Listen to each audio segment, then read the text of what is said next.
Coleman, the chairperson of United Black Association for Development Educational Foundation, the fourth pillar of the Zinc Fence Media House. That's a Mandela newspaper, 55 years, Crumb Radio, 35 years, UEF, 28 years, and XTV, 21 years on TV, 25 years starting from the radio. This is our annual November Belizean Garifuna Ourstories series. UEF started it in 2021, 2022. We didn't have it in 2023 because I had a working vacation at that time, and so we're back. Apologies for the late start, technical difficulties. The Zoom meeting ID and passcode that we advertised not working. So let me give you the new meeting ID. This is a community Zoom conversation. The meeting ID on Zoom is 897-0499-5411. If you want to join this conversation, the meeting ID for the Zoom community conversation is 897-0499-5411. The passcode is 058769. 058769. The next 3 Saturday mornings from 10 to 11, you could join us here at this Zoom link. We're broadcasting on XTV. It's live streaming on XTV Belize YouTube page and XTV Belize Facebook page. We have a guest every week. This week our guest is Brother Jerry Enriquez, and next week it'll be our sister Renee Nunes. So from 10 to 11, the way the show is structured is the first half hour I would reason with the guest, and the next half hour those who are on the Zoom can join on the conversation. So apologies again. It's now 7 minutes after 10. Our guest is Brother Jerry Enriquez. He has been anchoring for us for the past 2 years. He's an author, Garifuna advocate, researcher, consultant, husband, father.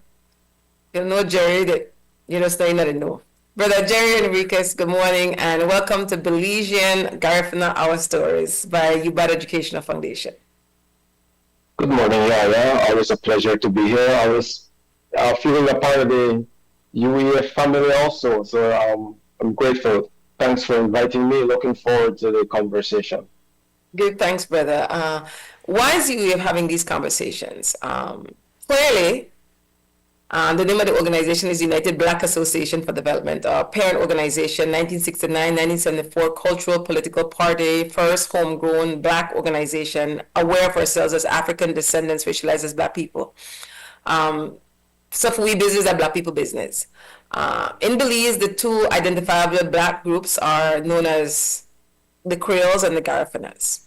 And for me, I wanted to know more about our Garifuna people's stories. And I never see the space for that to happen. Garifuna Settlement Day is a public and bank holiday, November 19th, coming up. And so oftentimes there's a lot of focus on the bashment, the merriment, the reenactment. I felt that there was a void for healthy conversation, exchange of knowledge, information. And so that's why you started doing it, and it has been rich. It has been helpful. So Brother Jerry, just so that we could have some clarity and some continuity. People have a right to self-identify how they choose, and understanding that most of the knowledge that we rely on as evidence-based has been researched, written, told from the perspective of European people. So always keep that in mind, and know that oral stories are just as valuable as evidence-based European criteria for that true, it happened. So understanding that the earth they wrong about 4.543 billion years ago, that's how long the earth they wrong. Hear me? And I have to give that time period because when we're looking at the Garifuna people specifically, we have to say what time frame they appear upon the timeline of humanity. So we could understand. Now, we use the Gregorian calendar, which most of the world use. It's a Christian calendar. There are people who use other calendars, like the Muslim people use one different calendar. So the Gregorian calendar said that we're in the year 2024. But that's because the Gregorian calendar start that year 1 at the estimated time of when the person that they refer to as Jesus Christ was born, their Lord. So you have year 1 in the common era, and then we in a 2024 in the common era. Before year 1, there were people living on planet Earth. There's stories to be told, and so that our part that 4 billion would have come from as far as how long the Earth about. So we did that in the common era, or for those Christians who still say the Latin word Anno Domini, in the year of our Lord, that the year 1. And now in a 2024. All right, Brother Jerry. Now we established the timeline, Brother Jerry. How did you become aware as a Garifuna man? I want to say Garifuna.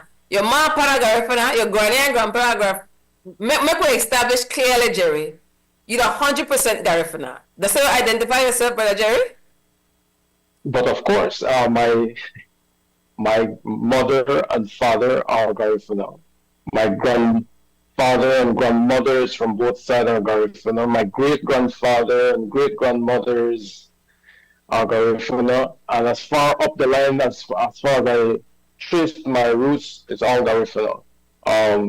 So my great-grandfather from my mother's side was a fisherman from Roatan, where Garifuna people were. And he was fishing and somehow got lost, the story is told, in a sailboat and ended up in Punta Gorda, Belize. This was in the late 1800s.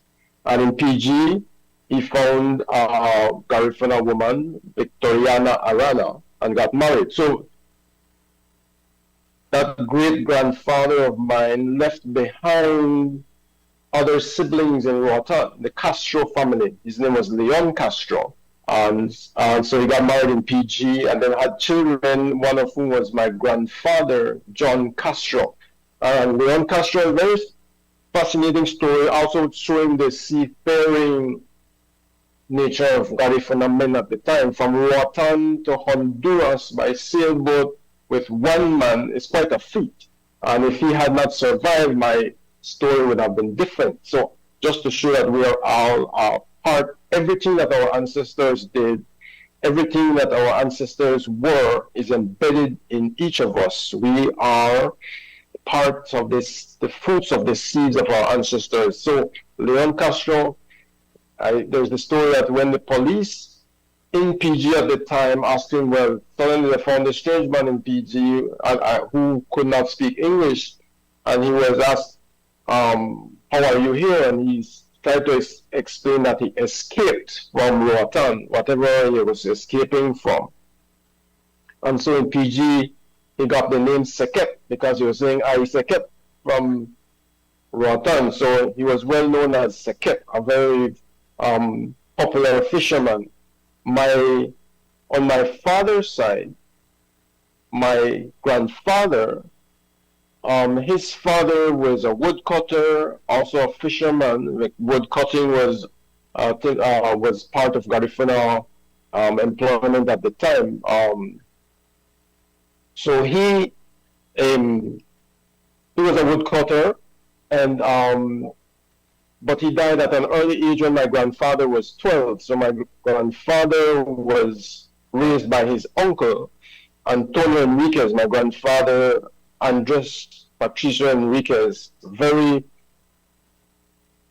well known for his teaching in remote areas all over Belize, opening schools and supporting the church in their schools and their evangelization process. So my grandfather, after whom I wrote his story in a book, he was the principal, for example, of San Antonio village. If it was not for him, San Antonio wouldn't be the way it was or it is today, because there was resistance for him by the Mayans, for him to be a teacher there in 1907 at a young age of 25, and he was able to persist when other teachers before him had to give up.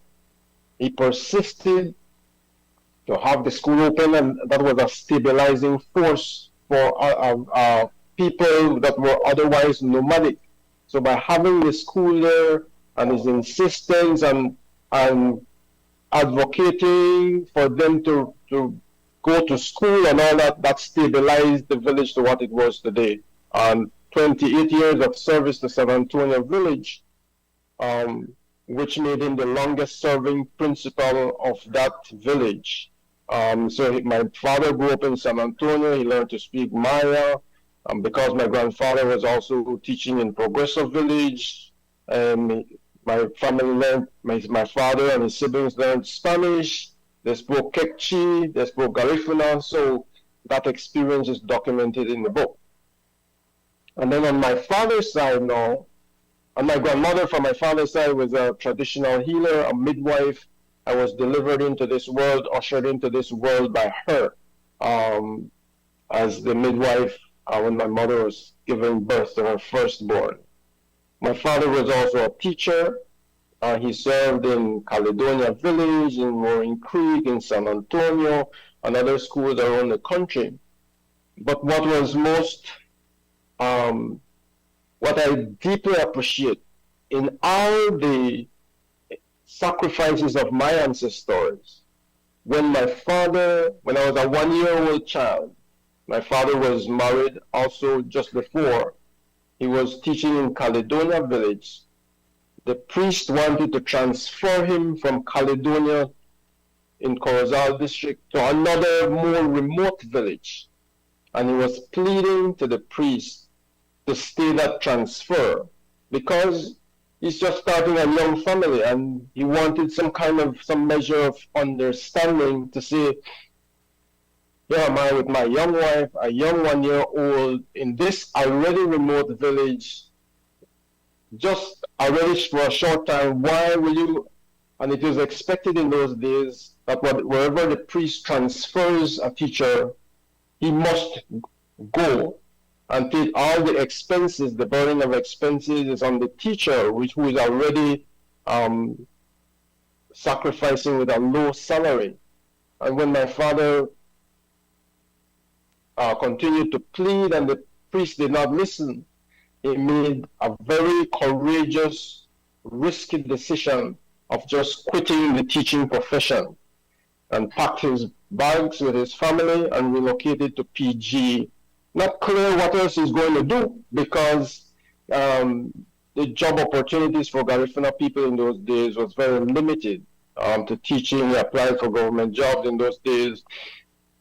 It was very difficult for Garifuna people to get into the public service that was reserved for the Creole elites at the time.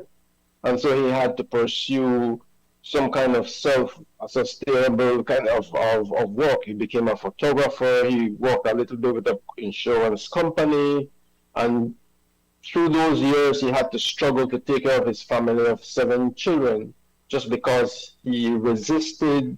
He was tired of the way the church, he had experienced that with his father also, who taught in San Antonio, Progreso, Barranco, Quiquesalco, different places all over the country. They were just moved and shifted, and he had that experience and decided that he could no longer take those kinds of, in a sense, it was inconsiderate, sometimes abusive in the way that those teachers were treated.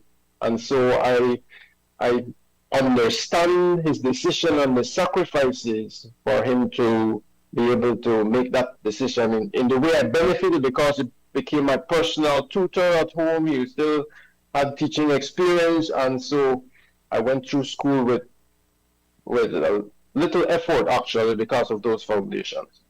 Give thanks. That's your oral personal story as a Garifuna person. We have limited time before we reach that Yes. that 10:30 point because we start late too. I just wanted to speed it up a little bit, Jerry. If you could Yes. share with us based on time period, who were the original people? I was having a deep conversation with someone this morning, and if you could give us some clarity on who the Taino Arawak people were, who the Kalinago or the Red Carib or Black Caribs were, the African descendants. How did all these people mix up on St. Vincent Island and the time period so people could be very clear on the root line? So remember the Earth over 4 billion years ago. We used the Gregorian calendar. So share with us about that, please. Okay, prior to the arrival of Christopher Columbus, who the Jamaicans refer to as Christophorus Columbus, there were indigenous Taínos, Arawaks, Caribs living in the Caribbean. They were the indigenous people of this region before the arrival of the Europeans to this part of the world. So we have the Taínos, for example, in Cuba, Jamaica, the Arawak and Caribs in the Lesser Antilles, and in South America.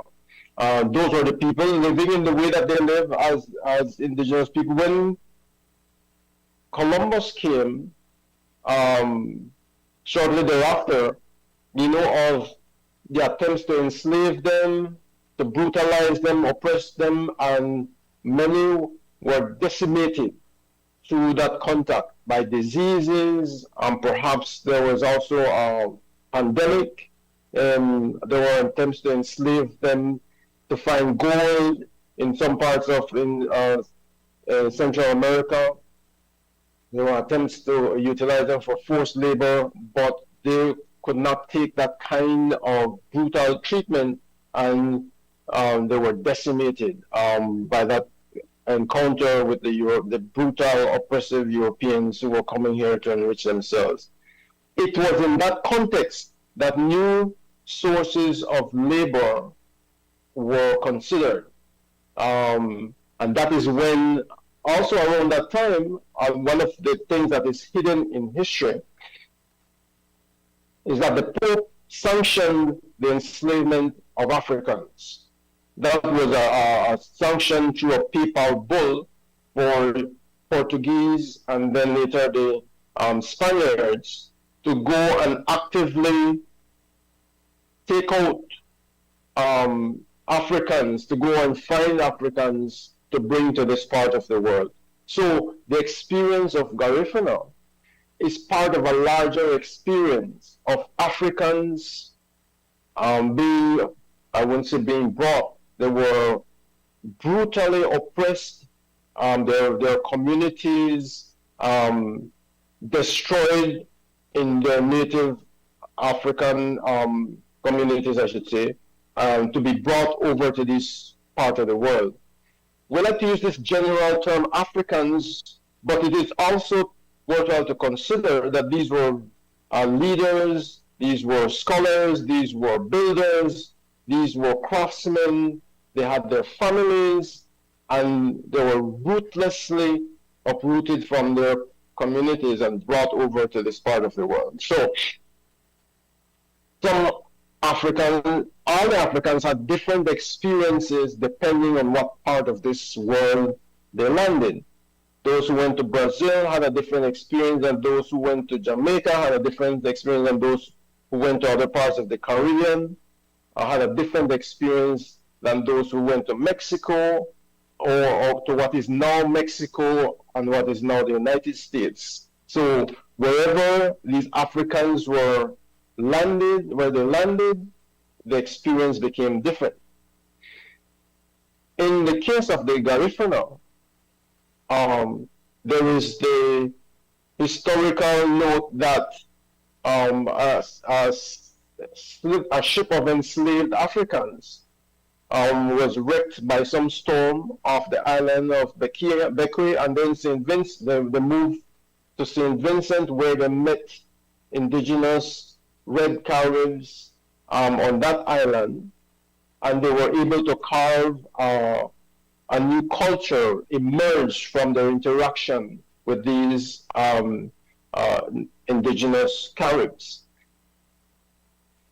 Also, there were also escaped or enslaved Africans who were escaping from nearby islands to St. Vincent, and they found a home among the Garifuna at St. Vincent, which also boosted the population of Garifuna people there. They were living in what I would call a very fertile part of St. Vincent, quite relatively peaceful. So following their escape from that shipwreck, it formed a different experience for them than those who made it safely to those designated islands and had to face the brutal oppression in the plantations by the British and other colonial masters. So that became their experience of living as free people on this island, relatively for about 150 years undisturbed. Thanks, Jerry. Thanks, MCO Krista Flores, for showing that map so people could have an idea of the region that Brother Jerry is talking about. Now, to be clear, and I really appreciate that you make the point that different African descendants, just like today, have different experiences. But it not change the fact that we come from the continent of Africa. Yes. So there are two cited evidence base of why Garifuna people look like African people, like identifiably, the physical, that are black people.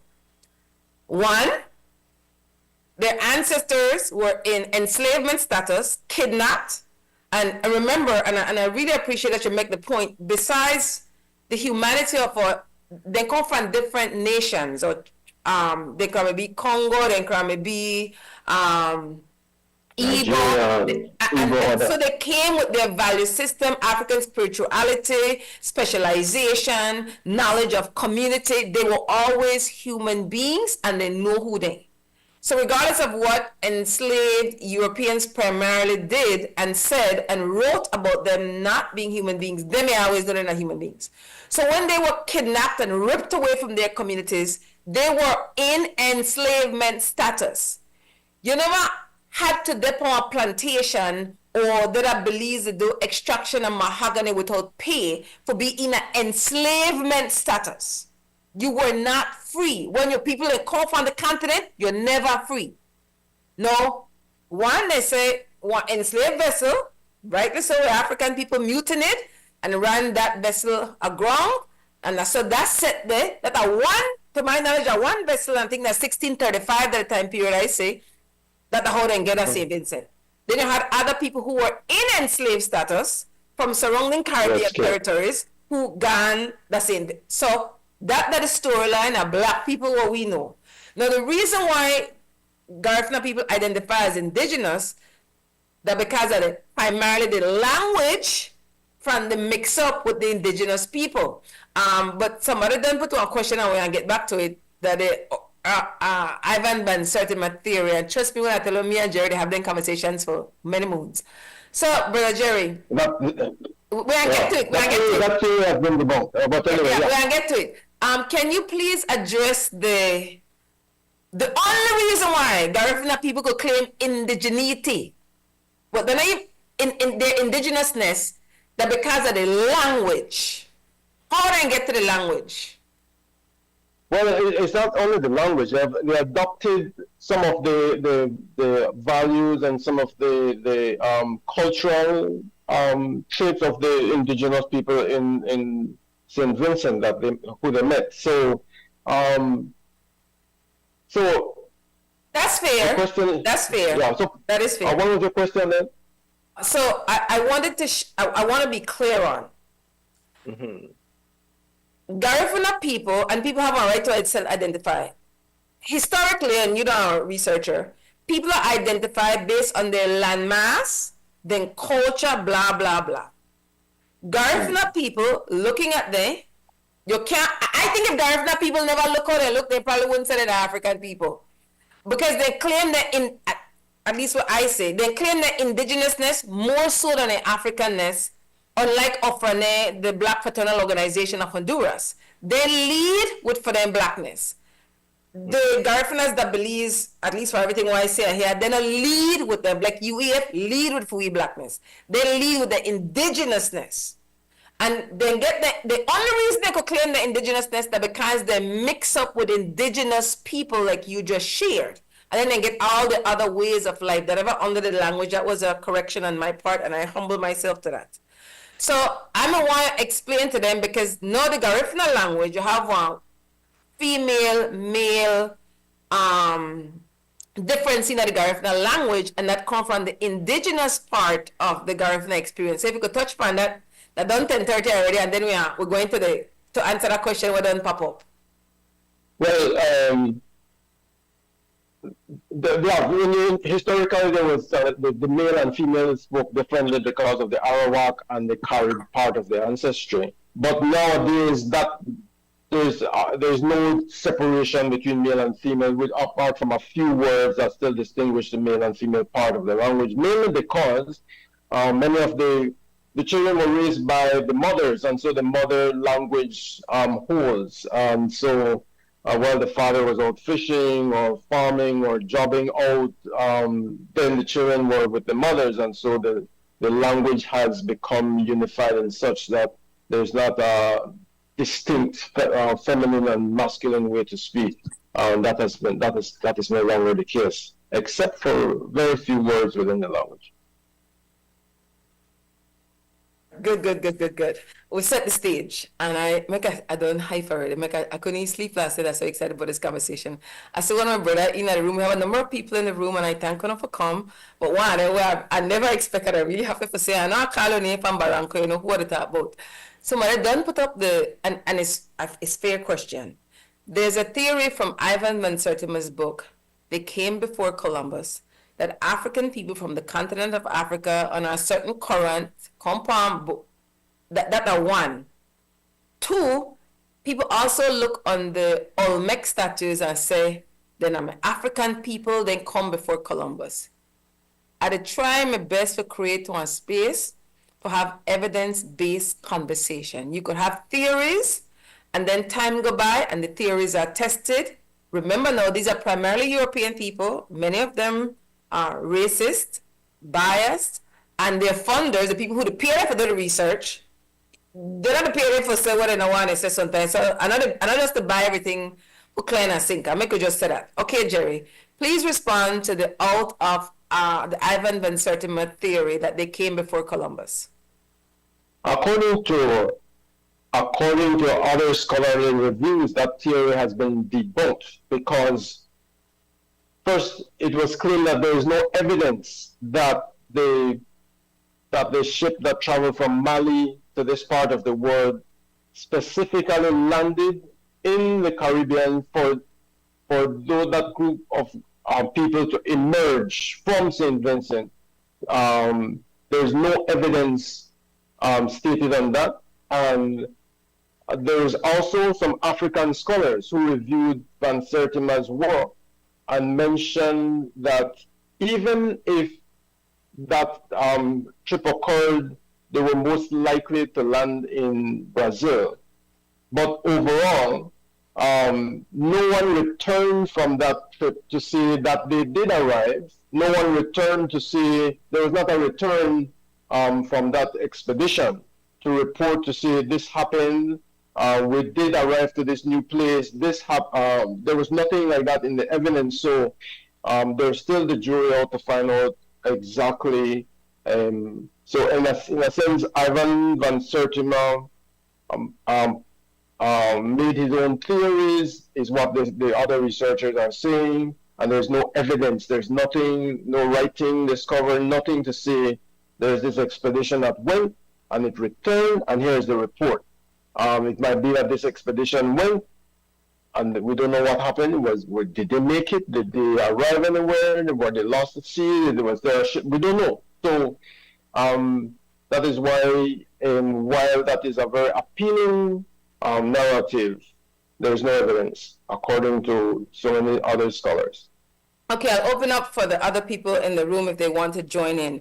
I want to make the point, and the research that I did said that the enslaved vessel that ran aground, the date that I saw more than once was 1625. I don't know if you have another date. Someone made the point that French had contact with the Garifunas in 1625, which would predate the 1630 date, which is, I said, it's a valid point.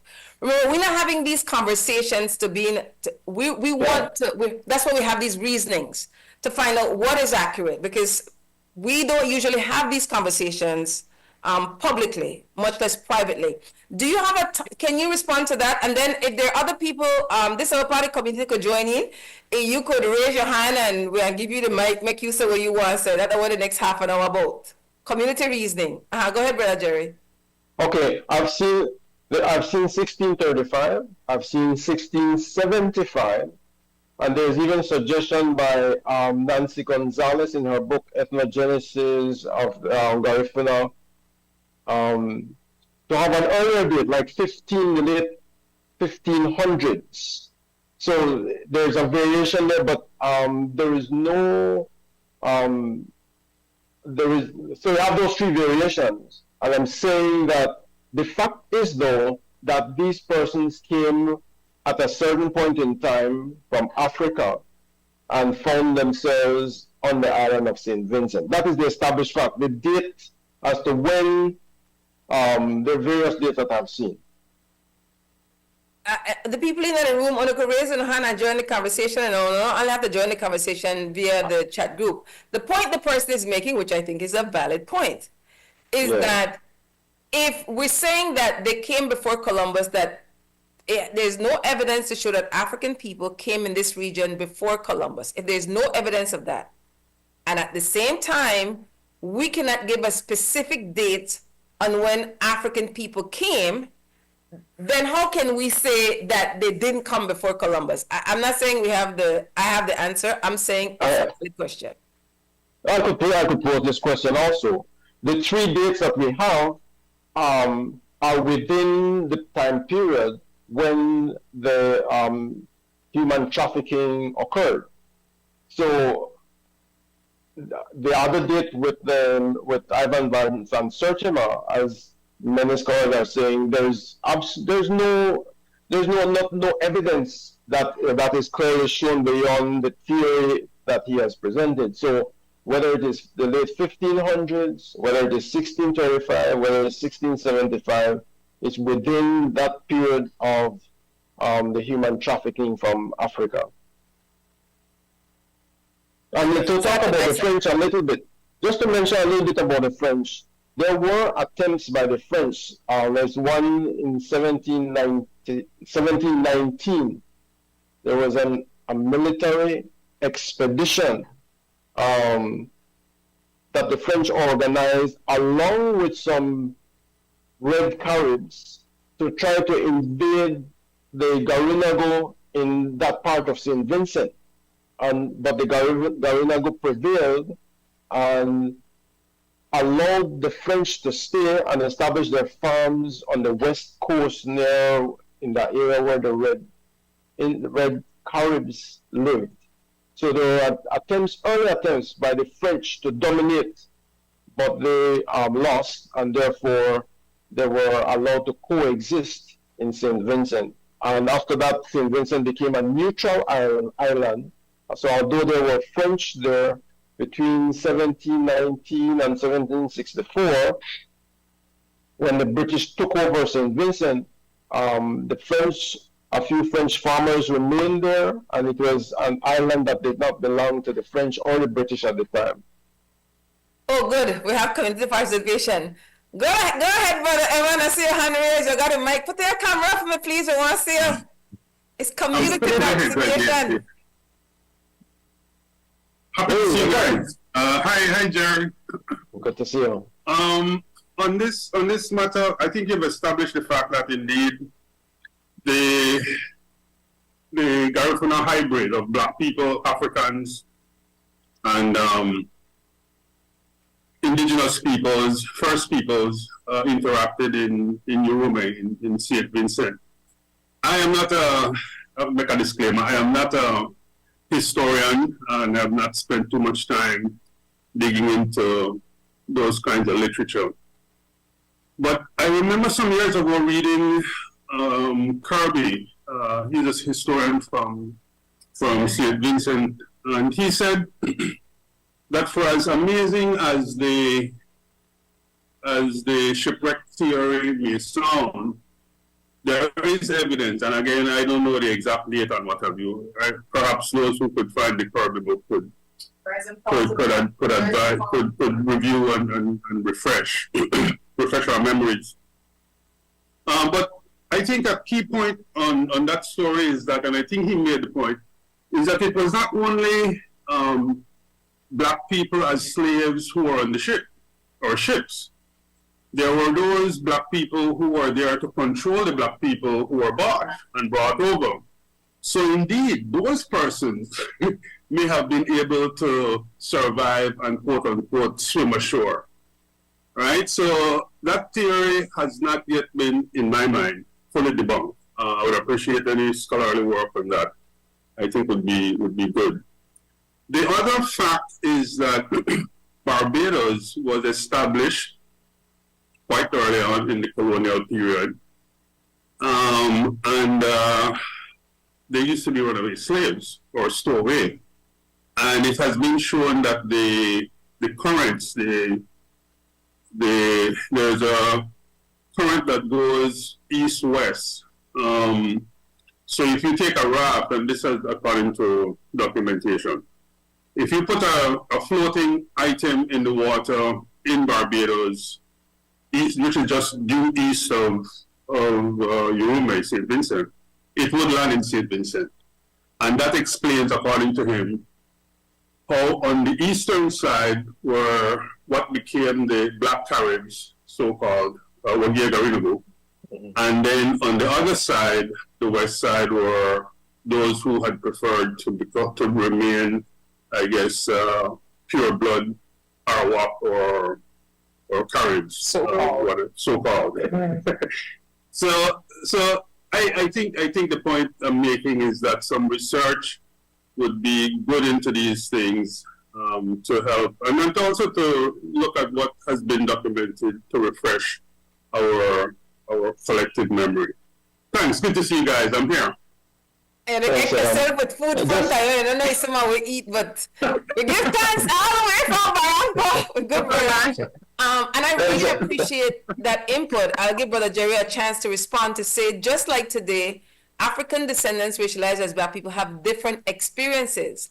And because we now have that kind of conversations for question theories, for question some positions that are strongly held. That the first time here, where Brother Evans said, but I said Brother Jerry made a nod ahead when Iminitabo referred to the reference of Kirby as a researcher, to say that it makes logical sense to say that there were some African people who would not have been in enslavement status. But then my common sense say, it would have been the majority of people. And I don't know how much of they survived, but it would have seemed to me that the majority of the people who survived would have been, and so in all fairness to say that, okay, from all that we've heard, there's a small group of African people who are not in enslavement status. And there's a large group of African people who are in enslavement status, whether they then become actively enslaved on the ground, but they were in that status.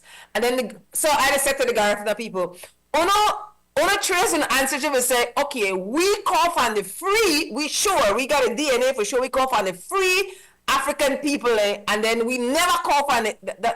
Help me, Brother Jerry. I want to first, let me address the two things that Evan mentioned. First, the current from Barbados to St. Vincent further explains why there were escaped enslaved Africans who came also to St. Vincent to join the Garinago who were there. So that's to boost their population. So there is that even confirms then where these the escaped enslaved got to St. Vincent. So not only were there the Garinago there, but others joined them through those currents. So that has been mentioned, that has been a part of the research. Secondly, for those he mentioned who were employees in the ships, that not all of them were the chained captives within the ship. Well, there are, if we think through what the practice of enslavement was, you have those who were like house. They work in the master's house. They got special treatment, but that did not mean that they were free. You have the house, they call them, the people refer to them as the house slaves. They were closer to the master, and they felt a little bit of a different status because they're close to Masaman. And so these workers on the ships who helped to oppress their own fellow Africans were no less enslaved, but they carried the orders of the master. I'd hate to use that term, but they carried of the oppressor, and they were able to control their fellow Africans. So just to clarify those two things that Evan mentioned. And you asked a question that I slipped it just now. That's a valid point. I don't refer to them using that M word. They were enslavers, they were oppressors, they were murderers. I call them for what they were. And let's be clear, there were some African people, maybe willingly, unwillingly, who were complicit in our demise, just like you have then traitors and sellouts now will look like we. That's why all my kinfolk aren't my kinfolk. We're complicit in a selling we out. So and it happened in all groups of people. You know, you need to African people racialized as black people. So this is why these conversations are needed. Brother Jerry, before we get to the other part, let me ask you, why do you think that we don't have these conversations, whether it's about Garifuna people, whether it's about Creole people? Why don't we, like, we leave it to the state to lead these conversations as opposed to have a bottom-up conversation? When African emancipation, the state didn't look for have them kind of conversations here. It's about the drinking and the merriment. They're always about the merriment. And so it's up to us to find out who we are, because our identity is a big part of we liberation. So let me ask you, in 2024, why are we still not having these kinds of community conversations? That's a difficult question, actually. It is a most necessary conversation that we ought to have. The merriment and the partying and all that continues each year to drown out these kinds of conversations. But I think it is assumed that the schools will have these conversations, leaving out the rest of the community members. I'm not sure to what extent the schools have these conversations. It is assumed that once you get out of school, you already know these kinds of information, and therefore, let's party, let's not think about it. Those kinds of assumptions, I would say, continue to be dangerous. It is not looking at also the collective and transgenerational trauma that continues as a result of these experiences, from Urume to colonialism, all the discrimination. There is trauma that continues to be passed on. And if we're not seriously looking at addressing these individually and collectively, we will continue to re-traumatize people through behaviors like excessive drinking, use of mind-altering substances, chasing material and sensual pleasures as a way to try to subdue this trauma. But deep within is buried all of these ancestral trauma in our DNA.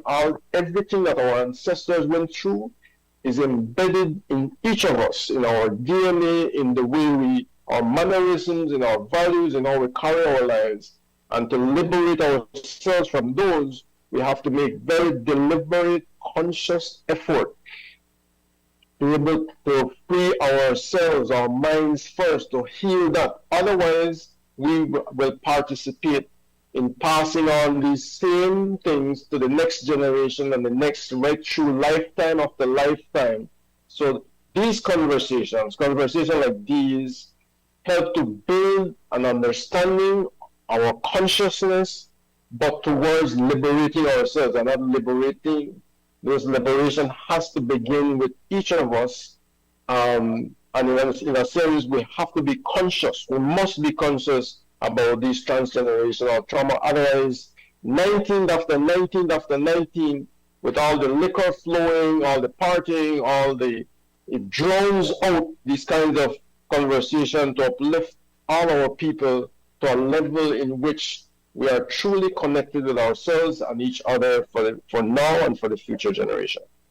One of the things we often hear some about Baliso, but we don't really get a sense of what Baliso is or we know about St. Vincent. I mean, November 19th, Yeah. Garifuna Settlement Day, we know about St. Vincent. But I got and do some research and I said that, but it is said, well, one of my sister tell me about it, I had upon this conversation, that Balisau has been bought, or it has a private owner and they have it up for sale consistently. Then I said, this year, the Prime Minister, St. Vincent and the Grenadines, in a January, said by the time for the National Heroes Day in a March, they want approach a person who said they own the property, they want to see the title, and say they own it from the 1920s because they don't think it should be up for sale. It should be, the state should have the management of it because it's sacred territory for Garifuna people. Tell me about Balisau. So we know what happened at St. Vincent. What happened between St. Vincent and Balisau and Rotan? Okay.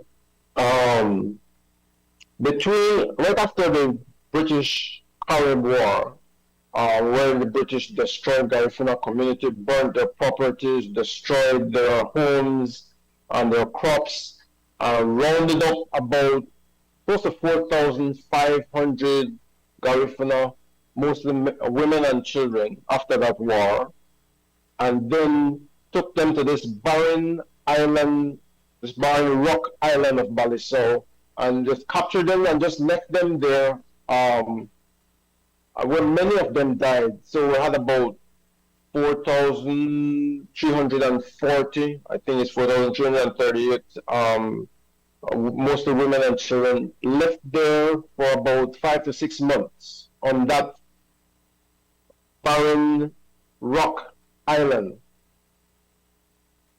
Within that time period, about 2,100 of them died from yellow fever or typhus because of it was aggravated by malnutrition. If you look at that island, there's hardly water, there's hardly any space to grow crops. They were left there while the British were trying to figure out now what to do with these rebellious people. We could send them back to Africa, which would have been too expensive. There was consideration to send them to some parts of the Bahamas, but it turned out that they decided to just banish them to Roatan. But it was a decision-making process. They just had this war, took the women and children and men, put them in Balisau, and then figuring out what we're going to do with them. So that was a very brutal and cruel part of our history also. And it is not different from what we're seeing, for example, in the war in among the Palestinians. It is not different from lots of wars that we're seeing. It is a cultural mindset of the Europeans to see people of color as lesser than they are. Their cultural mind state is one of superiority over people of color. And in that way, it was just because the British wanted the lands where the Garifuna were, and the Garinago resisted. That is why they engaged force. We want your land, the Garinago people, but we're here, we're farming, and they say no matter, we want to expand our sugar plantations, you must get out, and that is what engaged them in war. The people wanted to defend themselves. I don't know So if that's the story anyone about else Balisau. on this conversation have any final questions, comments on WAMIC. It's 6 minutes to 11. Oh, Already, yes. And so moving. Okay, so why the November 19th date matter? So Garifuna people go from Balisau to Rotan. How they end up that Belize and in other communities along the coast like Honduras, Guatemala, Nicaragua? well, when they were landed in Roatan, the first thing that Garina will notice that this wasn't the place for them to, in a sense, advance their life. If you go to that part of Roatan in Punta Gorda, I've been there, it's kind of a rocky, barren area. But anyway, they moved out to other parts of Honduras in search for better ways of living. They engaged themselves in military activity with the Hondurans at the time. After the fight for independence, in 1802, 5 years after they landed in Roatan,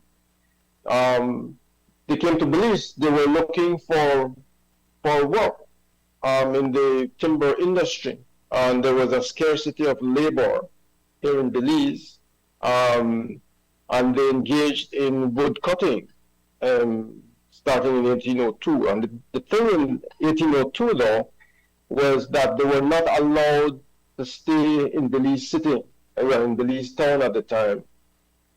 They had to be south of the territory of Belize. The border at the time was the Seboon River. And so it did not matter then that for the British that you have Garifuna settling south of the Seboon in what is now Punta Gorda and Dangriga and later Barranco, because this was outside the territory, and the British would also benefit from the logwood, the mahogany that they were cutting, and that boosted up, in fact, the economy of the settlement at the time. Garifuna labor helped to boost the economy of the settlement of Belize at the time, mostly benefiting the white settlers at the time. So that's how it started, basically. In 1832, there was mass migration later on, 1823 or 1832, and then these communities, by the late 1830s, for example, according to John Stevens, American diplomat who visited PG at the time, PG was a community of 500 Garifuna persons in the late 1830s. And he described the community as one that was lush, productive, full of, he even said that it had a fragrance of fruits and fruit trees all over the community. People were planting and managing themselves. There was also visiting priests at the time to that community in the late 1830s. So there's a well-established community by then. Then in the 1840s, Barranco started, Dangriga started, I guess a little bit earlier than PG. Thanks, Brother Jerry. Brother Evan put in the chat group, unmanageable slaves, in quote, in Barbados were also sent away to Liberia. I didn't know that. So I asked if you could cite the source. I see come back from screen. You got something where you say? It's me. Hello, people. I'm Stefan. Evan's daughter. I wrote that. Is that not only Evan daughter? Oh, and Junalyn. Anyway. Thank you. I'm looking. I have it somewhere in my notes. I'm looking, but I had read somewhere in Baba Roy's resources when I was trying to recreate a history of the Garifuna for my podcast, Garifuna Sisters Talk Spirituality. Look it up. It's on Apple Music, all the things. But in my reading in his archives, and also Baba Roy confirmed that the practice, because my question has always been, why didn't the British just kill out the indigenous people? And he said, and I read it too, that it was a practice that the British did in the different colonies of just shipping the unmanageable to a next location for other people to deal with them. So at that point with the Garifuna, it was not the first time that they had sent away people. Mm-hmm. Thanks. I'll send you a text with the archive specifications once I find it. Thanks. That's what these conversations matter. And since we have the floor for a minute, on that matter of party, fedu, and so on, no excuse for my people who engage in such, but it is cathartic for maybe several reasons. I'm not a sociologist. My sister Judith is, and perhaps at some point she could be engaged. But this phenomenon of how Black People Party is not unique to Garifuna. I traveled much of the Caribbean in my work, and we do the same thing in those spaces, and sometimes the same question come up. But I think it's rooted in our being dominated, and it's an opportunity to, I guess, escape even for a moment. And it's everywhere. For example, I listen to Johnny Guitar Watson. So you dance, you go to the disco, you dance all night, and then the lights go out, and you go home and you face the music. That's the real music, you know. So I think it's a form of escapism, and by that I would say we thank UBAD Foundation, Education Foundation, for this kind of thing, and I think it needs to be promoted even more. And let's discuss. We have a space for those things, but we have serious issues affecting Black people, and it's a wonder. I'm happy that X is on the line as well. I see his name on there. That, you know, we come from that kind of stock that we should engage our people, and Black people in Belize should recognize that we are endangered ourselves, and there's need for more understanding of ourselves, despite whatever the political authorities and the political gamesmanship play. You know, we need to recognize that, my God, what's going to happen to us? You know, so I thank you guys for this, and the struggle continues. So it goes. Let me give you the source. I found it. So Sir John Burden, I'll type it in the chat. Sir John Burden's archive says that in 1817, the British sent 124 enslaved rebels from Barbados to Sierra Leone because they were viewed as a danger. So, Big, Thank you for that, Lynn. big thanks. I got two comments. One for Stefan and then one for Ivan. The first one, the sending of endangered. The sending of those the troublemakers. I want to say to other parts to kind of separate them. It was the very reason why Garinago were kept south of the Sibun, where most of our communities continue to remain. We were seen as a threat to the status quo of the enslaved community. In fact, there were times we were not even allowed to beat drums. We had to have a permit to get into Belize town in the early 1800s. Otherwise, with threat of being jailed. So the two Black groups were kept separate physically and psychologically in order for the British settlers and the colonialists to remain in power. And that was how we were kept apart, and that would have implications for several decades, even over a century afterwards, in how we, as two groups of Blacks, viewed each other, many times with suspicion, and we were psychologically impacted by that. And then the second part that John mentioned about our festive nature, in a sense. My point in our seeking to move beyond that does not mean that I'm saying stop all the partying and all that. We must celebrate, but with consciousness. There is a time also to examine very deeply where we are, what has caused us to be where we are, and how do we move beyond that. Otherwise, as I mentioned, and I strictly would continually caution, we will continue to celebrate, but lifetime after lifetime, when we really open our eyes, we will see that it has not served us well if we do not take much time and conscious effort to look beyond those celebrations at how we are also internally affected, even at the level of ourselves, by not coming to terms with how do we handle all the trauma that is within us from generations after generations of ancestral struggles. And we need to move beyond that, otherwise we'll be trapped only in the chasing of sensual and material pleasures at the expense of living a kind of a meaningless life in the end. Okay, I'll stretch one, leave it more. I saw Aaron. Aaron, do you want to say something? It'll be the final comment from the community. I see you had your hand raised, Aaron. If you want to say something, okay. And let's be clear, the name when I say Evan Hyde, they're not X, the more Zoom would use. I wish X was here. Go ahead, the person who I see is a sister. Go ahead with your comment, please. Good morning, and thank you for taking my comments. No, I listened to the whole podcast because I wanted to hear what were the different perspectives. My concern is that we continue to talk ourselves out of our own history. I asked the question, but 1492, why do we always feel like we need to fit our story into the script post 1492? What is science saying? What is religion history saying? And what is our liberation philosophy as a people?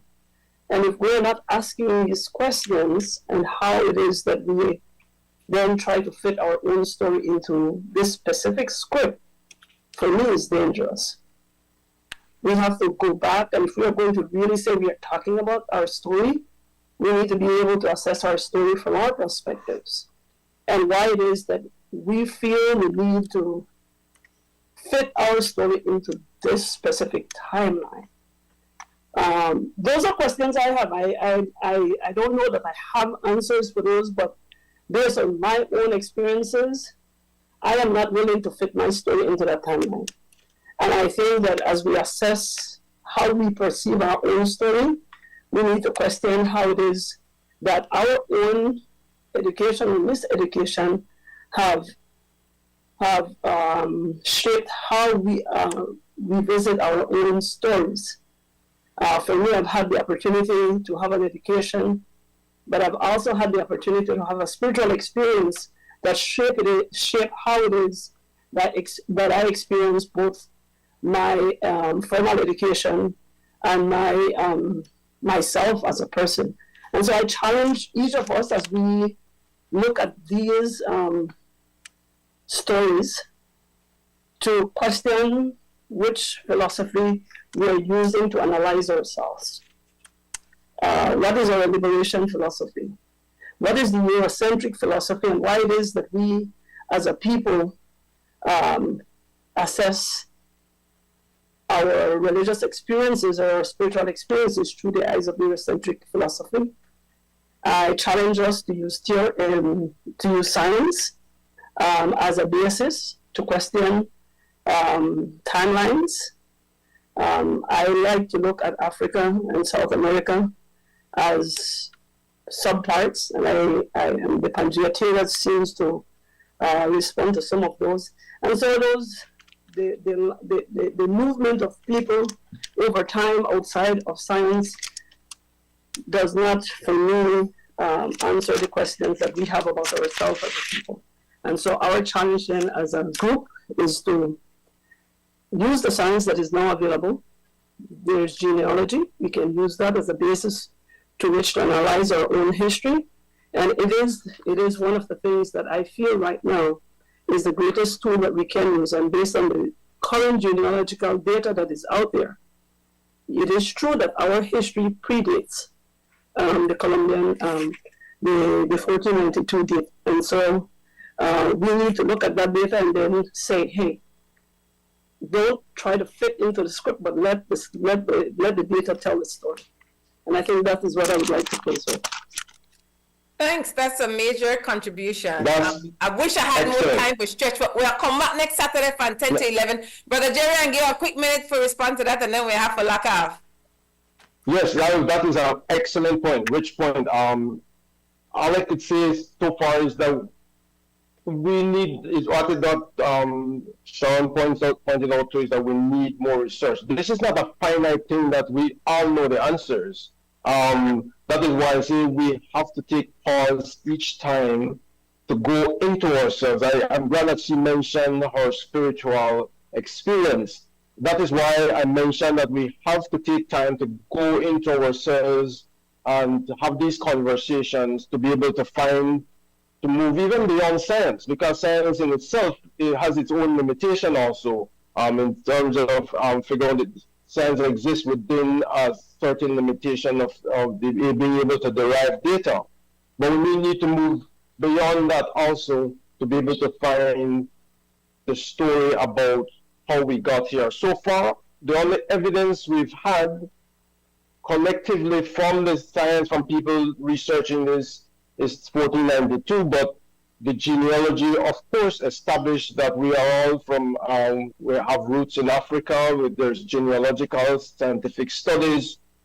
It doesn't tell us how we got here, but it shows us where we came from. And so that kind of research to find out how we got specifically to this area is still wide open for us to determine. And then finally, there is the tendency to have this, there is the tendency generally, Garifuna are very aligned to our religion, the Roman Catholic religion that has persistently over the centuries locked us into one view of thinking.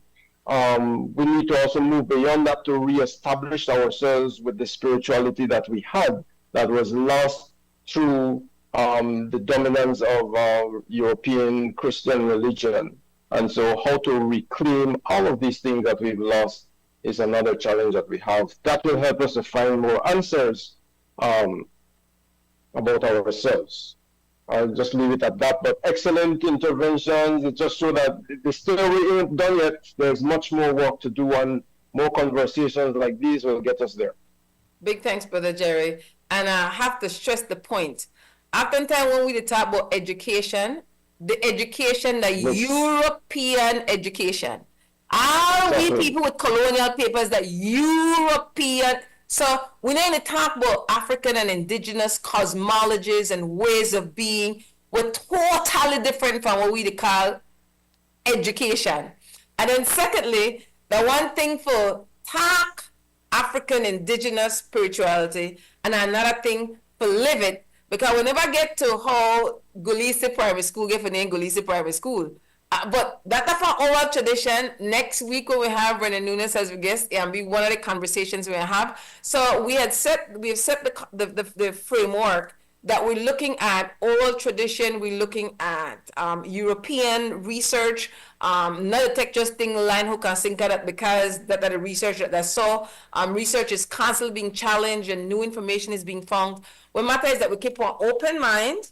It's not about being, I want to convince you of something. It's listening to understand who we are so that we can liberate ourselves and be our best selves for our ancestors and ancestors, those living and our unborn children. So it's been an awesome community experience. I thank everybody. I especially want to thank our Master Chief Operator, Christy Flowers, in XTV. And we'll get the link so I could share it with other people. And until next Saturday morning from 10 to 11, I'm going to continue being on the best self, stay true to yourself, and remember say, only the people want to save the people. Thanks very much.